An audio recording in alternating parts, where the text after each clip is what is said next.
hapa na kujuza mengi katika yale ambayo nimeweza kuandalia siku hii ya leo katika upande wa kitaifa, kurasa za mbele za magazeti na nje ya mipaka ya Tanzania. Mimi ni Georgina Mwatatu. Na huu ndio ule wasaa mzuri wa kujuza yale ambayo yameweza kujiri katika upande wa kimataifa.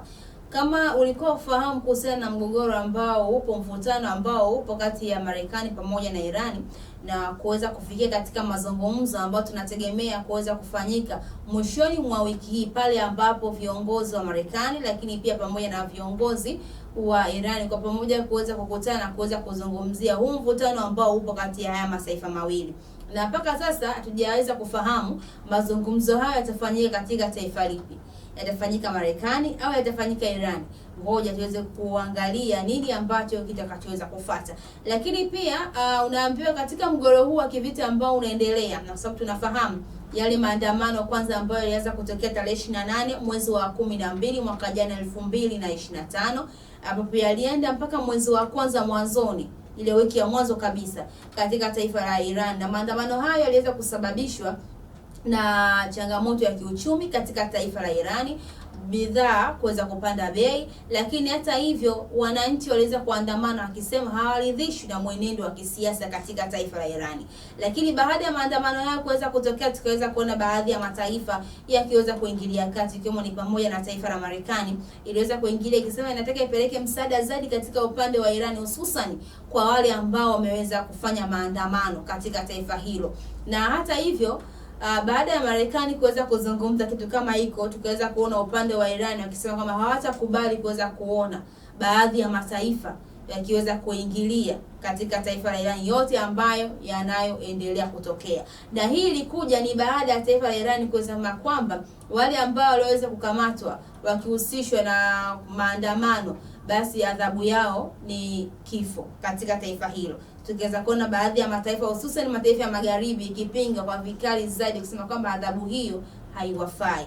Na taifa Marekani akajitokeza waziwazi akasema inapoelekea Irani inavuka mstari mwekundu kwa kuwapa waandamaji adhabu kama hiyo, ikisema kwamba ni haki yao. Lakini hata hivyo tukaweza kuona Umoja wa Ulaya na wenyewe pia ukaweza kuingilia kwa namna yao, wakiwekea vikwazo baadhi ya maafisa katika taifa la Iran. Lakini hata hivyo tukaweza kuona mbali zaidi pale ambapo Umoja wa Ulaya walipoweza kusema kwamba jeshi la Irani ni miongoni mwa magaidi, wakiweka kama vile jeshi la magaidi katika orodha yao. Baada ya kufanya hivyo, tukaweza kuona siku za hivi karibuni Iran na wenyewe pia wakisema jeshi la Umoja wa Ulaya na wenyewe pia ni miongoni wapo katika orodha yao ya magaidi. Yaani kama vile imekuwa piga ni kupiga, ukifanya na mimi nitafanya. Sasa ni kwamba labda ulikuwa ujui kwamba kuna taarifa ambazo zipo inavyosemekana kwamba China ni miongoni mwa mataifa ambayo yalikuwa kisapoti upande wa Irani katika masuala mbalimbali ambayo yalikuwa yanatokea katika kile kipindi cha maandamano katika taifa hilo. Na hata hivyo naambiwa kwamba China iliweza kuhusika moja kwa moja katika mtandao kukatwa katika taifa hilo la Iran, kwamba China na yenyewe iliweza kuhusika. Lakini hata hivyo naambiwa hata China pia iliweza kupeleka msaada wa kijeshi Irani katika kile kipindi cha maandamano. Sasa unaweza kujiuliza kama taifa kama China na yenyewe kwamba liliweza kushiriki. Lakini hata hivyo sisi tunafahamu kwa upande wa Urusi peke yake, ambapo Urusi amejitokeza waziwazi na kusema kwamba mimi nipo pamoja na Irani, kwa sababu tunafahamu Urusi na Irani hawa ni washirika. Diplomasia yao ipo vipi, historia yao iko vipi. Na tuliweza kuona paka pale ambapo rais wa Urusi alipoweza kuzungumza Vladimir Putin kuhusiana kwamba hata kama Marekani ikisema kwamba Urusi iweze kujiondoa katika masuala mazima ya nuclear, ushirikiano na Irani inaweza kujiondoa ili tu mgogoro huu mvutano uweze kutamatika, isije ikatokea vita kati ya Irani pamoja na Marekani. Hiko ndio kitu ambacho rais wa Urusi Vladimir Putin alichokuwa anakitaka.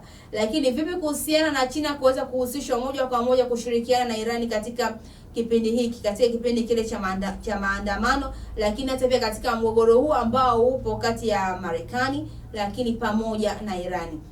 Na unakuja kuangazia pale ambapo Marekani ilipoweza kupeleka jeshi lake mashariki mwa kati, hali halisi ilikuwa vipi? Labda ndio kipindi ambapo China na wenyewe akapeleka wanajeshi wake katika taifa la Iran.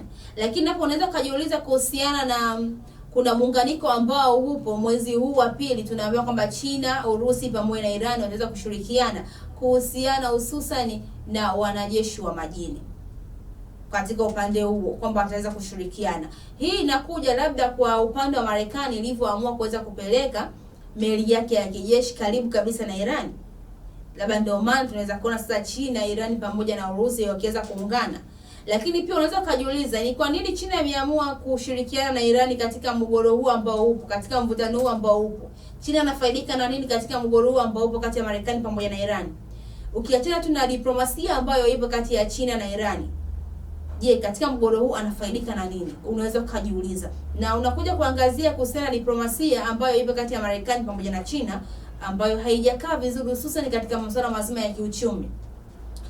China katika upande wa kiuchumi anataka kupiga hatua kubwa zaidi kuweza kupiku Marekani zaidi na zaidi katika masuala ya kibiashara. Lakini hata hivyo, na katika upande wa kibiashara, Marekani naye anajitahidi zaidi katika masuala hayo ya kiuchumi kompyuta upande wa China. Je, haya ndio yanapelekea labda katika upande wa masuala mbalimbali, hususan katika masuala ya kiusalama, upande wa China kushirikiana na Irani pamoja na Urusi. Na hata hivyo tunafahamu kuhusiana na masuala ya visiwa vya Greenland katika taifa la Denmark. Tunafahamu pale ambapo Marekani iliposema kwamba inataka kuchukua eneo hilo kwa sababu tu kwa kuhofia upande wa taifa la China pamoja na Urusi, ambapo ilikuwa inasemekana wana mpango wa kuchukua kisiwa hiko. Sasa je, vipi kuhusiana na huu mgogoro ambao upo? Lakini pia kuna maswali ambayo mimi najiuliza kwa nafasi yangu, natumaini hata na wewe utajiuliza kwa nafasi yako. Ushirikiano huu wa China pamoja na Irani, China atadumu kwa muda gani? Je, kwa muda mfupi au ni zile tu kwamba katika harakati wakisha kwa Marekani anarudi nyuma? Lakini hata hivyo tena unaweza kujiuliza kuhusiana na ushirikiano huu tena ambao upo kati ya mataifa matatu, China, Irani pamoja na Urusi. Je, Marekani atarudi nyuma au atazidi kusonga mbele na kusema kwamba kile alichokiweza kukianzisha akitaweza kurudi nyuma?